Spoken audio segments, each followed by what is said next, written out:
All right, Big Bang. Today is Wednesday. It's May 4th. Welcome to the Dog Walk presented by Barstool Sports. I'm here in studio with Pete from Lake County Chimney Sweeps. Pete, I got to tell you, a chimney sweep has always been high on the list. Oh, wow. Honestly, I didn't know if we'd find one. I didn't know how common the profession was.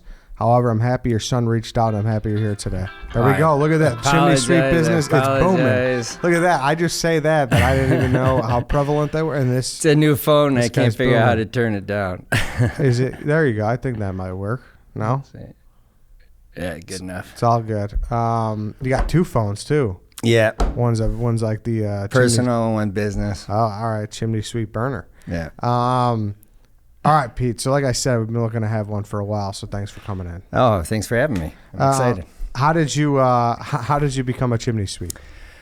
Well, geez, when did it start? Boy, let me see. About sixth grade, I saw Mary Poppins, and I fell in love with Dick Van Dyke and his character of the chimney sweep. No, I'm just kidding.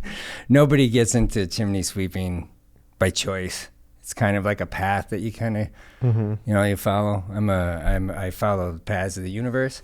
It's my fifth business, so I've reinvented myself over many times.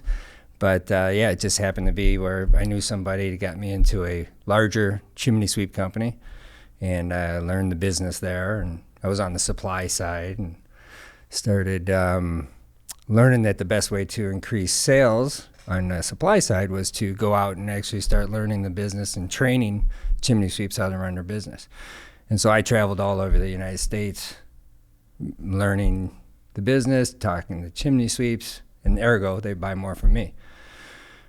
And then, I told the company I was with that they could have me until I was retired, but, of course, you start making too much money, and they start squeezing the commission plan, and I was like, all right, I guess I'm going to start my own biz again. And that's what you did. Yeah. So what was the, if you don't mind, what was the businesses you were in before you went into the chimney sweep? Well, I started back in the beginning was actually dental school. I was in dental school for about 2 years. Dropped out of school 4 months before I got married. My wife was like, oh, wait a minute, I was marrying a dentist. What happened here? What are you going to do? And I was like, I'm not sure, but we'll figure it out. Yeah. My dad and I started a carpet cleaning and restoration business in the city. Was doing okay, wasn't real excited about it. One of my college buddies worked down at the Board of Trade, and I went down to go visit him. And as soon as I walked on the floor there, I was like, oh, I love this. Yeah. And so I ended up going down there about 88. And I had a brokerage business down there till about 2005. And then the computers took over. Excuse me. Took away the open outcry system. And so then at that point, I was like, oh, geez, let's open a restaurant. And so I decided to open it was a franchise called Juice Zone. It was smoothies, wraps, fresh squeezed juices. Okay. And so I was like a Jamba Juice? Yeah. That was like in 05. I was kind of ahead of the curve a little bit down in the town I live in. And so had that for about 2 years, and $4,000 a month rent. That was a lot of smoothies. Oh, yeah. So that's a shit ton of smoothies. And so before I knew it, I was, where'd all the money go? I looked around and was like, holy cow, I got to file bankruptcy, lose the house, all that kind of fun stuff. And went to one more, tried to start a sales and marketing company, but went after niche products. The sales cycle became too long, so I just couldn't make it to work. And then I happened to have a mutual friend that got me an interview with the chimney sweep company.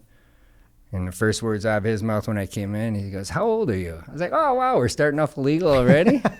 And he's like, well, most of our chimney sweeps are younger, and I get it. But that's when I learned about the supply side. And so I came from a sales and marketing company that I was getting going for all these different manufacturers. I then said, well, let me take over your supply side, and I'll increase the sales by 20% first year out. And actually, I increased them by 46% the first year, 33% the next year. There you go. So explain the supply side, because I don't think people would really know, like, hey, supplies, chimney sweep, don't you just need a broom and you're good to go? Right. There's probably a misconception that way. Yeah, so the biggest thing in chimneys, there's about 25,000 chimney fires a year in the United States. 25,000 in the United States. Yeah. Wow. And it's mainly because, user error. People don't know that, the creosote buildup. I went to my first home, they called me Mr. T when I came in because I took down about 11 pine trees right when I came in my house. Bought the first house. I was chopping all the trees down. Oh, yeah. And just hate trees? No, just covered the whole house. You couldn't see it. Yeah, It was like somebody was selling pine trees when they went by, and they said, "Oh, I'll take 10." Yeah. And then you couldn't see the house, so I removed them all, and so I had all this pine to burn. And for the first 6 years, I kept burning away. And somebody said to me, "Who's cleaning your chimney?" "Clean my chimney? Who? Why? It's a chimney."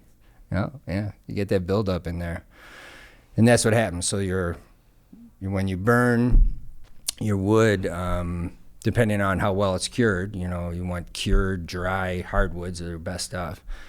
But wood goes through the stage called pyrolysis, which creates the smoke and the moisture, which creates your creosote. So the wetter it is, the more creosote that you can produce. And that is what builds up on the inside of your chimney. And if you let that go, years down the road, perfect storm, something that becomes more flammable over time, and perfect storm, something ignites inside your smoke chamber, it continues up, and all of a sudden you have a chimney fire, and sounds like a jet engine, like your chimney's about to explode. And if you're not paying attention, if there's gaps and breaches, that's when your attic goes up and your roof goes up before you know it. Yeah, if everything else kind of goes to shit. Mm-hmm. Now, the dry uncured or the dry cured wood, you said? Yeah. So what's like? How would you determine that? What's the best way? Well, mostly if you get from your local people that you like, people always ask me, who do I get from? And so I have a couple of guys I know that chop trees down on a regular basis, and they cure it, and it's hardwoods and it's good wood that you're looking for. So that's basically what you're looking for is your hardwoods are the best, and then just cured, meaning a year, 2 years worth of drying time. Gosh, so if you go to a place, they would know what you're talking about. Yeah, if you're like, hey, I need some wood for the chimney, right, for my fireplace, right. And then what's a tale? Do you have like a sign of it's like, hey, it's bad wood, you probably shouldn't be using that in your fireplace? Within reason. I mean, if there's moss and mold on it, if it's been sitting outside uncovered and it's wet and stuff like that, anything like that, it's just common sense, really. Yeah. Damn. So then supplies. So what's... the supply side. Yeah, we got off track on that one. So the supply side was, so a lot of times what we'll do is we'll get a cameras up in the system. I like to tell people when I'm talking to customers that your chimney is like a straw. And if you're sucking a shake through a straw, it all works great until you get that little slit in the straw. Yeah. And then it still works, just not as well. And the more slits you get in it, the worse it works. So when you're looking at your chimney, you have your firebox, and then you have this triangle-shaped smoke chamber, supposed to be about as tall as your firebox is wide. And then right above that, you would start with your flue, which is your terracotta flue tiles, like the stuff that you use your pots for and stuff like that. And you'd be a 2-foot section, mortar joint, 2-foot section, mortar joint, 2-foot section, mortar joint, all the way to the top. And that's how we build them, and that's how we build them for 2,000 years, and that's the way it is. Well, over time, those mortar joints break free. That's where you get your gaps. That's where the straw doesn't work as well. It also creates an area for creosote to build up behind those gaps, because I can sit there, and when I come in and the chimney's cold, I'm cleaning it out, but I can't get behind that flue. And so then that's a danger zone now. If the fire starts and it gets on the outside of that flue, now it's not contained anymore. Mm-hmm. So there's a lot of things that we have to investigate when we get in there. There's like levels of inspections, level 1, level 2, level 3. And level 2 is I pretty much perform on every house. Gets the camera up in there, you get in the attic, you look to see, if there's any issues anywhere. Mm-hmm. And then so you're really just selling, like, is a camera a big seller? So the camera was a seller. Again, supply. Sorry about that. Yeah. Keep me on track. No, you're good. I'm a deadhead, so a lot of times I lose train of thought. No, you're good, man. Actually, before we get going, I want to talk about Upstart, because saying goodbye to high-interest credit card debt is one of the first steps toward financial independence. But interest month after month can feel like you're in a never-ending hamster wheel, so that's where Upstart comes in. Upstart-powered personal loans can help you pay down high-interest debt all online with simple and easy-to-understand payment terms. Whether it's paying off credit cards, consolidating high-interest debt, or funding personal expenses, Upstart can help you get one fixed monthly payment with a clear payoff date. Upstart knows you're more than just a credit score, so rather than looking at your credit score alone, Upstart's model considers other factors like your income, employment, and other information provided in your loan application to find you a smarter rate for your loan. You can even receive these funds as fast as one business day after accepting your loan, which is important if you're needing that money quickly. So don't wait and check your rate today at upstart.com/Eddie. That's upstart.com/Eddie, EDDIE, to check your rate today. Don't forget to use our URL because it lets them know that we sent you. One more time, loan amounts will be determined based on your credit, income, and certain other information provided in your loan application. Go to upstart.com/Eddie and start being smarter about your debt today. So supply side, so there's everything from caps to stainless steel liners is what our big thing that we used to sell. So the stainless steel liner is so if you have that breach that I'm talking about in the flue tile, you'll either have the mortar joints missing where you have a breach, or you might have had an incident in the past where you didn't know that you had a chimney fire, but you could have had one. And what you'll end up with is you'll get a, thank you. That should have worked. I don't know. We'll see. Well, so or if you have an incident, you'll end up with a crack, a vertical crack that'll run through the tile because it gets so quick, so fast that it heats up that it goes pop and you get that crack. Now when it heats up, that crack opens up, creosote builds up in there. When it cools down, it closes. Again, I can't clean that. That's why it becomes a danger zone. Yeah. Oh, listen, like the terms you're using, obviously, like myself, or I don't think a lot of people listening really know what the fuck you're talking about. But at the same time, though, your straw analogy makes sense where it's essentially the bad, the crud or whatever. Right. Like, what do you say? What's it called again? Creosote is getting into places where it shouldn't be. Right. And then it's hard to clean when it's cold, when it's not hot. Right. And then that's what one day that's just going to catch, and then that's going to. Right. Because so a lot of times the creosote has 3 stages also. There's like a fluffy stage where it's just you can touch it and it'll come down in your eyes and stuff like that. Then there's that stage 2, which is fluffy on top of, it looks like a little bit like tar. And then the stage 3 is it's wet, drippy tar. That's your most flammable stuff. It's like that's the worst spot to be in. It's brutal. This is a lot more complex than I thought it would be. I'll be honest. Yeah. I figure, it's just put a sweep up there. Pretty straightforward. You just kind of get up there. You throw my 8-year-old down there and clean it. Well, they used to do that, though, right? Yeah. That shit can't happen now. Well, no. I mean, if OSHA sees that, Brian, No, we don't do that anymore. But do you get, is that I could see this being a great part-time job for jockeys or something. You ever go to the track and just be like, hey, come on out? Yeah, well, there's a lot of times. So it's interesting that you say that because, my guys, when I explain to customers that what we're going to be doing. So if that existing flue has cracks or the breaches, what we do is we take a stainless steel liner. Perfect way to give the example of it would be a stint. If you're having a heart, and you got a bad artery, you put a stint in there, and what you do is we're taking a stainless steel liner, we're shoving it down the old liner, so that we're bypassing all the breaches. So what, shouldn't that be on all of them? Well, that you would think, but the problem is you always want to be cost effective when you're building a home. Gotcha. Your cheapest way is, $20 for a 2-foot section. Oh, so it'll, of the terracotta. Mm-hmm. So when you're building the chimney, you're done. And then okay, now is it a large profession? Are there a lot? Do you have a lot of competitors? How many companies? So yeah, I mean there are around here. There are, but there's so many chimneys. It really don't overlap or hit anybody. Right now, the biggest battle is battling the bigger companies that are because they have so many mouths to feed. It's more of everything needs to be replaced. So a bigger company, does a chain type of company do this? That people? There are a couple of chains out there, not many. What would be an example of a chain? So there is a company out of North Carolina, Ashbusters, I think is the name of their company. Oh, okay. But he's a company that he's starting to build multiple locations. Gotcha. Which I always think is scary because I always try to keep liability close to home, I would think. Yeah. Instead of trusting what's going on over here. Yeah.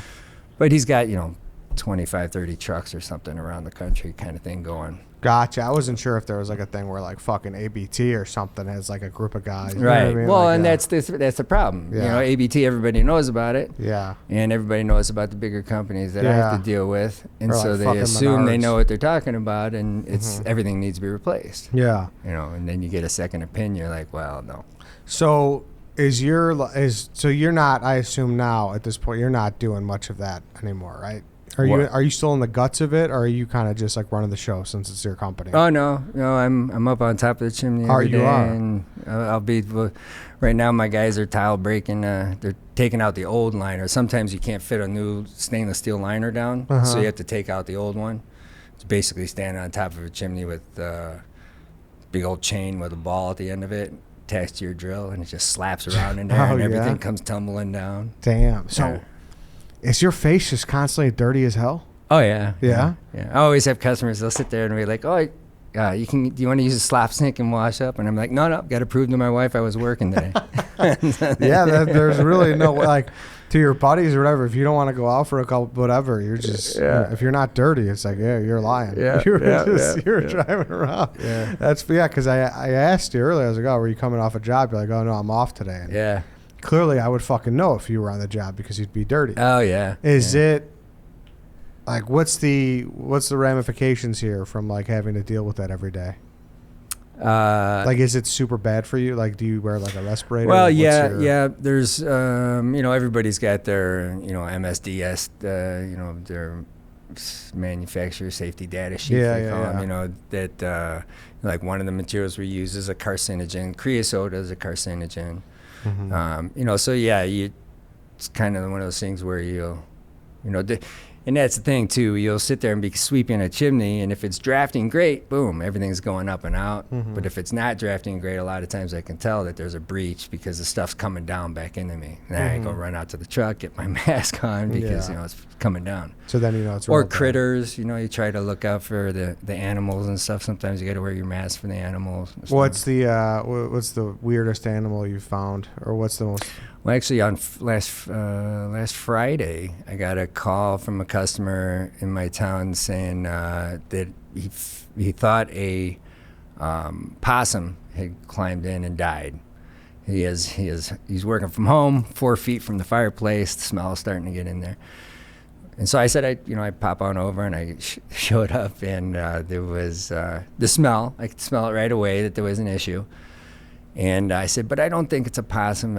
It's probably a squirrel. And so I got in there, and the damper, this is called the throat damper. That's the one if everybody has a fireplace, you kind of push it up from right at the fireplace, and it kind of opens up on itself. And so I couldn't get in there really well. But all of a sudden I'm looking, I go, man, it looks like a feather. So I'm thinking it's a bird, but I'm like, birds usually don't smell that bad. So I start to pull it, and I go, well, how about a duck? No way. So I pulled out this female dead duck. Wow. And I pulled it out, and then I felt like Jack LaLanne, because all of a sudden I was like, but wait, and here we go. Here's a 2-week-old dead squirrel. But wait, yet another 2-week-old squirrel. And then I was like, wait, one last thing. The 3-year-old, just the skeleton of the squirrel. Wow. So in this one chimney, all of a sudden I pulled out 4 different animals and stuff. Damn, what was going on? Why were they what was so attractive about that chimney? I have no idea why it was attractive. But it was, it just depends if the trees, sometimes people have trees that are growing over their roof, and the critters can then have access to your roof. And so he just didn't have a cap on his top of his chimney, and so they were going down looking for a warm place in the winter and stuff like that, building a nest. I would think the duck kind of fell in. I don't think he's looking for anything. Yeah, what with a duck? That's he was crazy. Probably just looking down and, whoa. Was that the first duck you've had? Yeah. Usually raccoons. I've done a bunch of raccoons. Not as bad as my buddy out of Colorado who's a chimney sweep. He... Top Cat Chimney. He said he found the body of the raccoon, grabbed a hold of it, and then when he pulled it, all he pulled out was the skin. And so then he had the rest of it that he had to get out. And it was just like, I was like, dude. That's horrible. Fuck that. Yeah. Like, is that the worst part of the job? Because you didn't sign up to be a fucking exterminator. No. And it's funny, too, because this guy called the critter people. And the critter people said, no, we don't deal with chimneys. He's like, wait, it's a critter. What do you mean? Yeah, that's. But, if anything for them, they're used to it. That's the easiest job. They're dead. It's not like you're searching something. Well, that's alive. the problem, too. The worst are when they're alive. When you're face-to-face with a hissing raccoon, and all you got is the damper open like 2-3 inches. I don't fuck with raccoons, man. Those things, they're fucking mean. You ever get anybody have any, got bit or scratched by one? Not that I know of. I know one. So what I do when that happens is a lot of times I'll stick a heavier rope down the chimney, and then I'll throw a radio inside the firebox and rattle the just to make sure nothing's in there. No. This is when I know he's in there. I'm trying to get him out. Yeah. And so hopefully I can chase him out, and he'll just be on his way. Again, a buddy of mine that he thought it would be a good idea to light a fire, and that way he would get the guy to go out that way. Unfortunately, when he lit the fire and then opened the damper, instead of going out, he came in, landed in the fire, and he ended up having a smoldering raccoon running across the house and trying to get it out. It was hilarious. That's fucking crazy, dude. This is wild. What about bats, man? Bats are bad. Yeah. Run across a couple of those. I don't like dealing with those too much. No, dude. Bats are fucked up. Yeah, that's there's all those diseases you can get for them, and the raccoons you can get everything. Yeah. Birds, histoplasmosis, you can get the raccoons, you can get roundworm or ringworm or whatever they call that. Yeah, I mean, fucking rabies, man. Yeah, rabies is big. Dude, rabies are big. That's a fact. Damn, man, this is it's a dirtier job than people would realize. Oh yeah. Dude, that's such like a you're already doing like a dirty job, a tough job. That to deal with that on top of it has to suck. Yeah, I think the biggest safety aspect of the job is just navigating a lot of roofs and stuff like that, especially in the area we are north of here when you have Wilmette and Winnetka and all that kind of stuff. They have these architects that I think were like, nobody's ever going to have to get up here. Yeah. I was like, Jesus. Yeah. There's no way. Fucking ridiculous. It's great. Like, have you ever been on like a bad roof and you're like instantly got down? You're like, hey, I can't. Oh yeah, there's some that we either bid way up so that they don't hire us. Yeah. So or you're just like, I can't get up there. Yeah. I ain't doing it. That's tough. Hey, let's take a quick break here because I want to talk about Chicagoland Chevy dealers because now is the perfect time to make sure your ride is running right. Get all your service needs of your Chevy dealer today. Okay, so it's May. It's been May all week. It's May week, and it's coming. Memorial Day weekend's coming. You might be driving up, whether it's, who knows, Lake Geneva, New Buffalo, Michigan, wherever you're going. You got to make sure your ride's in a good spot because you don't want to be on the side of the road. That's quite possibly one of the worst places to be for many reasons. So make sure you're getting your brakes checked. Make sure you're getting your tires rotated. Make sure everything is good and up to par with Chicagoland Chevy dealers. And also, it's time to see your local Chevy dealer to customize a brand new ride. Just go to ChevyDriveChicago.com to find your local dealer and place an order for your brand new custom Chevy today. You just enter your zip code and it tells you where to go. Use Chevy, people. It's the way to go, and they'll make sure that everything is ready and in a good spot for you before the summer hits. So ChevyDriveChicago.com, go do it. All right, let's hop back into the show. So how many times should people be getting it done a year? So the industry standard recommendation is every 36 burns. So that's 3 times a week during the 3-month burn period, pretty much. Mm-hmm. Once a year is a good idea. I happen to offer, there's not a lot of companies out there that do it, but I do offer free inspections and estimates. I only do 3 appointments a day. I tend to talk too much, so I would be late to the next appointments and stuff. So, and then it turns out that it worked out better that way. Instead of just being in and out trying to sweep and go on to the next, I learned the better way to do it would just sit there. You got your 3 hours. You got time to inspect. You got time to look at things. You got time to do, talk to the customer to learn about them, what they do, how they burn, all kind of stuff. Damn. How much is a standard? Like if you're getting it cleaned and there's no problems. Right. So yeah. So if it's just my everyday clean, I charge $250, and then you get the inspection from ground to crown, and we just check everything because we have to check the masonry, we got to check the flashing, we got to also anything that deals with the chimney, which would also be your furnace and water heater. Furnace and water heater has its separate secondary flue. So a lot of times if you come up to a house and you see a chimney and you look and you see like either white, which we call efflorescence, which is it's a calcium that comes out of brick, and usually it's when the moisture comes from the inside and works its way out. You'll end up with two things. You'll end up with the efflorescence, and then you'll end up with spalling of brick, where you get those like little veneer portions that just kind of pop off, and you'll see them laying on the roofs or on the floor and the ground and stuff. And a lot of times that's because there is a breach in the secondary flue, which has your furnace and water heater running through it. Well, your furnace and water heater, they create all the moisture and gases, which creates but it creates a sulfuric acid. Well, what those will do is a latch, or they'll go out of the gaps and then latch onto the inside of the chimney and then wick its way out. And then you have the freeze thaw, and then you have the chimney starter. So then we have to analyze that and then determine if that needs a new liner also and stuff. So this is so fucking complex. Yeah. And like, how hard is it to train your guys? Wow, that's a good one. Yeah, so that is one of the most difficult things for it has to be. for the industry nationwide, worldwide, is to finding those good employees. Yeah. I happen to be very lucky in getting a millennial, about to be 27, outworks me. Never seen it in my life. Never seen it in my life.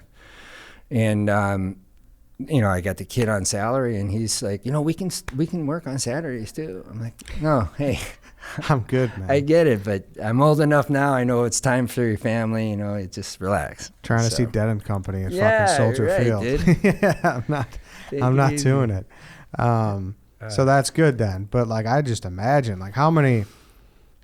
That'd probably take a while before you trust him on his own, if he goes on his own in general. I don't know. Right. Well, see, the biggest problem I'm running into is I can pretty much outsell. Well, I don't want to say that. I don't want people to get mad at me because I said I can't outsell anybody, but I can.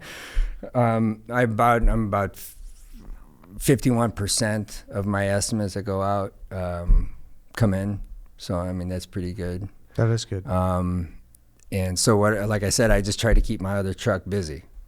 All I'm doing is keeping them doing their jobs day in, day out. And sometimes I'll have to join, like we just finished a big rebuild, and so we were up there on the scaffolding and stuff like that, getting that all going. But I lost my train of thought. No, it's all right. Sorry. Does it feel like is it a pretty lucrative business? Oh yeah. Yeah. Yeah, actually. So there's a lot of camaraderie in this industry.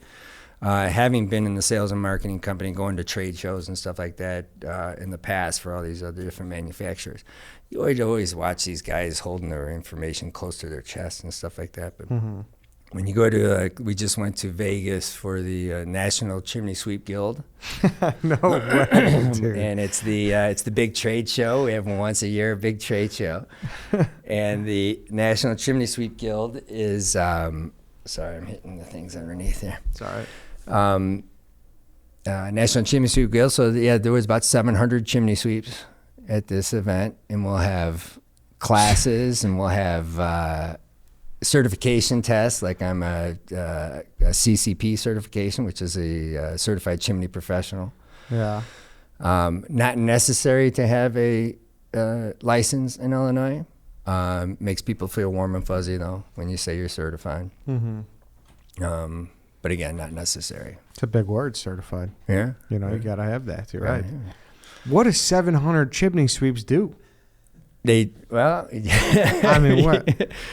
I almost want to go next year to fucking observe. It's pretty fun. It's interesting. It's an interesting crowd because you got to remember about 90%, I would say, of the chimney sweeps out there are one man show working out of his house.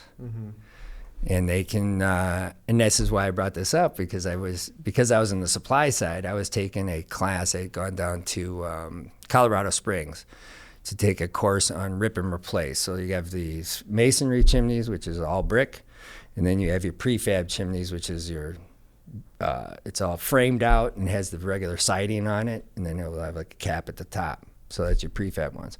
Well, those prefab units that are in there are just, they call them slammers. You know, you slam them in and you got metal pipe that goes all the way up and out.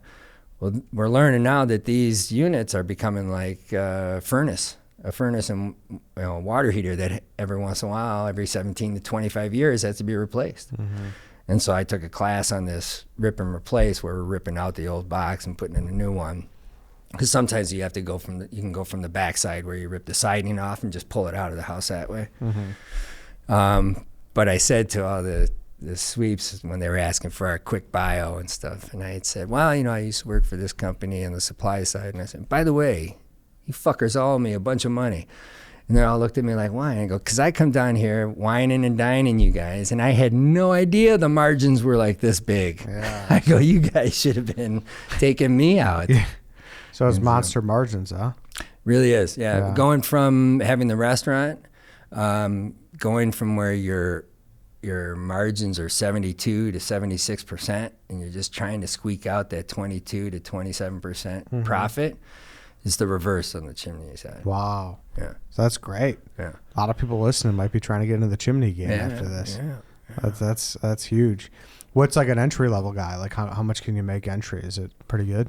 Well, so that's the thing too. Once you find that guy that's good, they don't realize it. I probably shouldn't be saying this, but they don't realize it. But they have the if they're a good installer and they can do all the work, they have more of the power than they think. Yeah, I mean, like you did. Right. I mean, you figured it out and you started your own thing. Yeah, but my guy, I mean, he gets a good salary, and then I give him a percentage of the jobs he completes too. Oh, nice. That's cool. Yeah. That's good. Because I want to keep him. Yeah, that's a good system. But helper-wise, for when I'm hiring a helper for him, I'm anywhere from $23 to $27 an hour. Okay. Trying to get those guys going. And what's the supplies-wise? Like, what would you need to get started?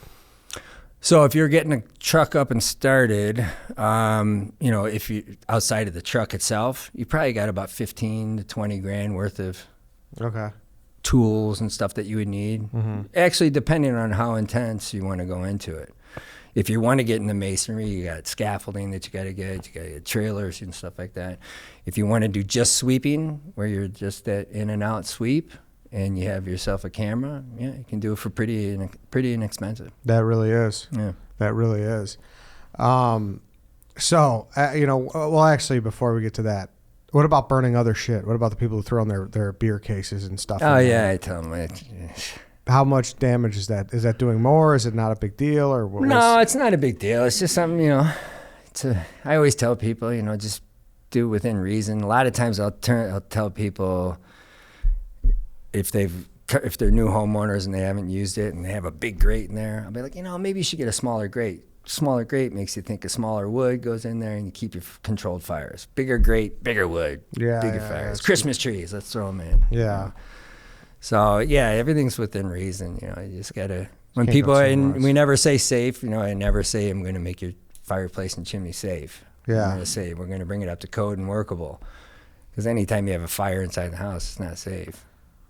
Yeah, that's a good point. I never really thought about that, but yeah, my mom actually had a chimney fire, and it was because of throwing like wrapping paper from Christmas. It was on Christmas when the chimney fire happened. Yeah, so that was kind of it was a product of that. That's the thing, because what you end up doing is you stoke it too much, and it gets too hot, too much going on in there, and then it's just boom, it'll go. Yeah, it's that perfect storm, like I say. And it's tough because it's just such a you could see stuff on the outside sometimes and it's like, oh, I need to replace that. That's a hazard. You can't really, no one's sticking their head up there. And it's interesting too, because my daughter, she just graduated from, well, not just, she's been out of dental school for 3 years. But she had said to me, she was like, Dad, and she goes, I got my fiance's x-rays. She goes, I looked at this and this and this, and I wouldn't have done that work. I wouldn't have done that work, and I wouldn't have done that work. And I go, welcome to being a professional. Mm-hmm. And she's like, what? I go, honey, if you tell somebody they got a cavity, they're like, okay, fill it. Same thing in the chimney industry, and this is what I'm fighting right now. They go in there, nobody knows what's going on. So you tell them, oh my God, you don't have kids still sleeping here, do you? That kind of attitude, Mm-hmm. The scare tactic sale. Yeah. And so people don't, oh, well, it needs to be relined. Everything needs to be done. Oh, okay, yeah, do it. So that's the problem I'm running into. So like people are taking advantage of that, you're saying? Oh, it's like horrible. there's just scummy It's horrible. Scummy sweeps? Yeah. That's unfortunate. I had a couple, couple that is out of Deerfield, lived in the same condo for 40 years. And they asked me to come in and inspect. So I came in. I'm doing my inspection. Then she looked at me and she said, have you looked at the flue yet? I said, no, I'm about to get my camera. And she goes, well, here are the pictures. I was like, oh, you've had somebody in here. Typically, I don't like to look at pictures or know what some other sweep found because I like to be unbiased. Yeah. And she showed them to me, but it was in my face. And so I looked and I was like, well, there's rust here and there's separation. Yeah, that's bad. Yeah, there's separation here. That's bad. Those are all bad pictures. Let me get my camera and do it. So I took it up and I went up and back down and I looked at them and I said, I have to apologize to you for my industry. I said, but those are not pictures of your chimney. Wow. And she was like, what? And I go, here, sit down next to me. We'll run the camera up again. If you see anything that matches any of those pictures, you told me to stop. Damn. And so I took it up and down and she was like, well, what does that mean? And I said, nothing. Enjoy your burn season this year. She's like, well, the other company condemned me. They said it was going to cost $10,000 to replace this. And I said, no. And then she's like, oh, my God, well, thank you. What do I owe you? Nothing. I offer free inspections. Oh, my God, you're the best. So wow. That's 10 grand, man. Right. So, like, what do you guys do now? Like, these scumbag companies are just rolling around. Is there, like, wars with you guys? Like, is there, like, message boards where you guys are just fucking throwing tomatoes at each other? Who knew that my business model would be honesty? I didn't think it would be. Yeah. Didn't think I'd have to emphasize that because I'm an honest person to begin with. But boy, it's just, and now it's become, because I do very little advertising now, and it's become like old school, word of mouth. Mm-hmm. I get all these real estate agents that give me a call because, such and such company came through here and they said, all this needs to be replaced. 30 grand, all of a sudden somebody's trying to sell their house and the lawyers are saying, well, we want 30 grand off the price because that's what this company said it'll take to fix all this. Pete, come in here and look at this. All right. Well, this is true. This is true. This one is fine. This is fine. This is fine. It's only 12 grand. There is some issues, but it's only 12 grand. Oh, all right, cool. How many companies would you say? Obviously, don't name names. No, I would never. Yeah. But like, how many companies would you say that you know of in the Chicagoland area that are pretty shady? Wow.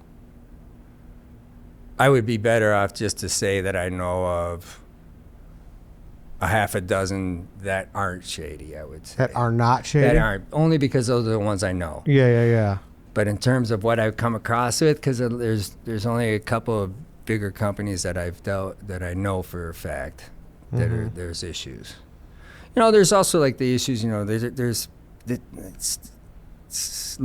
being on the internet and stuff like that. I'm starting to learn these things, like with Google and the stars. I have 5 stars.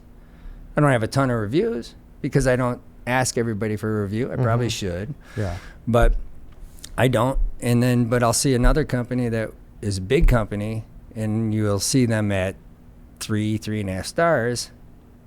And then you'll look again like 2 months later and they're like 4.5. I'm like, well, how the hell did they get to 4.5? Because they've got thousands of referrals or reviews. Mm-hmm. And then somebody says, well, I think there's companies out there that you can hire and they'll just sit there and keep giving you good reviews, but you got to pay for it. I'm like, well, so what is that? It's the same thing with, there's outside of the certification that I have, the CCP, there's another company out there, CSA, Chimney Sweep Institute of America. And they're more expensive. They have their fees are, yearly or every 2 years or something like that. But the problem I ran into with them is the dishonest companies are also certified through the CSIA.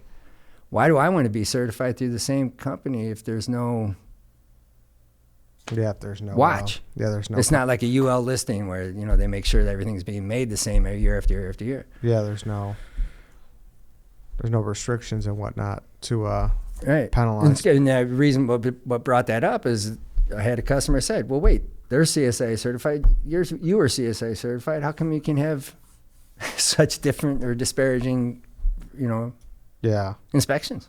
Yeah, no, that doesn't seem right. That doesn't seem right at all. No. So I guess what you would recommend, final thing here, is you would recommend just people make sure they're getting their inspections once a year, getting their clean once a year, and then that's the best way. Maintenance, upkeep is the best way to make sure you're never in a situation where you need a $10,000 repair, right? Yeah, or something happens, like with the last chimney fire in Libertyville was just a silly one, but the person forgot to open up the damper and had a gas log set, used his remote, turned it on, went about his day. Before he knew it, he's like, where's all the smoke coming from? The side of his house was going up because he left the flue closed, which then heated up the mantle, and the mantle started. And do you like the gas ones? Yeah. I mean, I love masonry. I love dealing with those. I mean, there's a lot of MacGyvering, but with masonry work and stuff like that, you can do MacGyvering and still make it look beautiful and nobody would know, kind of deal. Mm-hmm. So I do enjoy that. I enjoy the investigation part of it, trying to find out what's going on in systems and stuff. But yeah. Damn, look at that. And then the true last thing here. So I'm going to show you a picture of one of our guys. You tell me if he, has the makings for a chimney sweep. All right. If he could be one of the 700 among the people at the Vegas convention. All right. Yes, look at that. You think he could hang with you, with you boys? Yeah, absolutely. Maybe not with the beer on top of the chimney, but other than that, he'd be good. What about the sausage sandwich? Oh, yeah. He could carry one of those in one hand. Oh, and yeah, just absolutely. work with the other. Yeah. So the story about this guy, the reason why I bring him up, Pete, is he took his high school aptitude test. Okay. And it came up that he was like, it's like, oh, you should be an astronaut. It came up that he was supposed to be a chimney sweep. Yeah. That's hilarious. And we still give him shit about it. But like, listen, that's not a knock on the profession. It's just very funny. It's like, well, listen, you tried 4 different things before. Like you never thought you're going to be a dentist. And so we always just. That's what my aptitude test said I should be. Oh, a dentist? Yeah. And I was like, wow. Nice. The reversal. Yeah. So it's very. I mean, listen. Now that he hears this, he might take it up part time because this was. I think you put the sweeps into a positive light here today, Pete. Oh, good. Well, that's cool. Yeah. Yeah. I mean, listen. A lot of the shit went over my head. Don't get me wrong, but it sounds as simple as what I said at the end there. It's just make sure you're having your shit, inspected once a year and cleaned, and then you won't have the problem with the what's the creosote. The creosote. I gotta look into more of this creosote. Yeah. And I can't believe I was doing research for this too, that there was kids that used to climb up these things. Yeah. There's like funny names when you'll see like companies that are like called Black Duck or Black Goose. And I was like, wow, why would they? What a weird name. Well, it turns out that's what they used to do. They would tie a rope to a goose and put him down the chimney, and we'd flap his wings to get all the creosote out. You're like, what the fuck is this going on, dude? And Mary Poppins and Dick Van Dyke, you probably just tired of those people just bring those jokes to you all the time. Oh yeah. There's the sweeps out there. They're called Chimney Sweeps and stuff. Oh my god. There's a lot of those across the country and stuff. Or chimney cricket. What about fire pokers? Fire pokers, like in terms of like you ever look at one and be like, was that used as a murder weapon? Movies love to use the fucking fire poker as like a. It's always a weapon in a horror movie. Oh yeah. So it's just Yeah, that would be. There are the ash dump doors where we found a pistol. Oh really? Stuffed in a ash dump area once before. An old one or one that was there before they bought the house? Or before they bought the house, yeah. Damn. So it's like, that's wild. Who the fuck lived there? Right. Yeah. All right then, Pete. Where could people find you if they want to, get some business from Lake County Chimney Sweeps? Yeah, so Lake County Chimney Sweeps. I'm out of Libertyville, and so I deal with mostly Lake County. I do go out if somebody's referring something. I always take wherever, how far it is, I'll take the referral. During the busy season, I can keep it really close because it's balls to the walls at that point. And during the season, like now during the summer, I'll go a little further out, but not much. Not much. Okay. Yeah. A phone number, website, anything like that? Lake County Chimney Sweeps.com and phone number 224-443-1947. There we go. Hit them up. Hit Pete up. And anything else we didn't get to? Anything that the people should know that was particularly interesting or people should know about Chimneys? Only if you want to get into like the wars and vaccines and stuff like that. Other than that, there's not much to talk about. There we go. Actually, I do have one more question. What do you have to get your lungs tested a lot? Like, do you because isn't it like a primary job for like lung cancer and shit like that? Yeah, I mean, I guess it's all up to you. I guess. Yeah. It's one of those things. I don't. I'm kind of I don't know. Roll the dice. I'm real healthy. Yeah. I'm very holistic, So you'll be fine. Yeah. I was in that smoothie industry, and once I learned about that, I was all about. You were good to go. You do yoga and shit? Body can cure itself. Nope. All right, then. Pete, thank you. I appreciate you coming in. It's a shame White Sox Dave couldn't be here, but with his schedule, it was just impossible to nail it down. And, we've been trying to schedule this for a couple of weeks. So thank you again. That's it for today, everybody. Thank you. Thank you for watching. We'll be back tomorrow. We'll see you then.